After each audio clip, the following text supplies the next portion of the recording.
Hi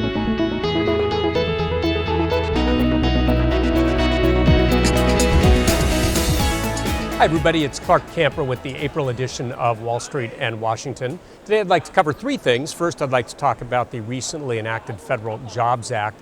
Second, I'd like to talk about a potentially significant break in the logjam of derivatives rulemakings under the Dodd-Frank Act. Then third, I'd like to talk a little bit about a very little notice provision in the president's recent proposals to address what he called manipulation in the oil futures markets. First, in terms of the Jobs Act, I won't go into detail about the act. I've discussed it in previous editions of Wall Street and Washington. However, the most important thing is that the act was enacted April 5. The president signed it into law. I'm pleased to say that both Duncan Niederauer, our CEO, and Scott Cutler, our head of listings, were present in the Rose Garden when the president signed the bill into law. We have been quite active in the bill from its inception, and in particular the provisions that create a so-called on-ramp to the full federal regulation, the full panoply of federal regulation for smaller emerging growth companies are, we think, particularly significant and will encourage a number of companies to go public and thus create jobs that otherwise would not have. Now, one thing that has not been focused on is the fact that this bill, much of the bill's provisions, became effective upon enactment. The SEC certainly will do some rulemaking, but much of the provisions, particularly around the IPO on-ramp, became effective immediately, and so we are undertaking a very aggressive education campaign for entrepreneurs and others who may be interested in the Act's provisions to help them understand what the Act provides and whether or not the rules will be appropriate for them to take care of. So I will keep you updated on that education effort as we move forward.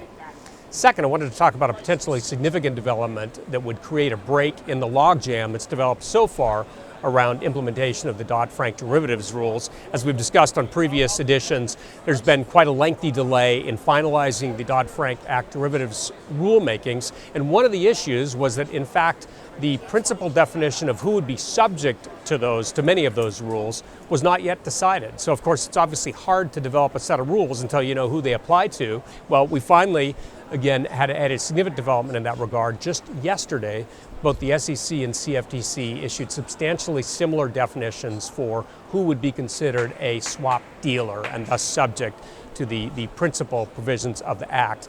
The other piece that remains is to determine which products are principally subject to the Act, and specifically which products are considered swaps. But I believe that's going to happen quickly, and so once we have finally the decision about who's subject and what products are covered by the Act, I think then we should be able to really break the logjam that's developed around finalizing these rules. It also, by the way, makes it very plausible that Chairman Gensler can achieve his publicly stated goal of completing all the CFTC rulemakings on derivatives under Dodd-Frank during 2012. Finally, I wanted to say a few words about some little notice provisions in the administration's proposal to address what they have called as undue speculation and potential manipulation in the oil futures markets.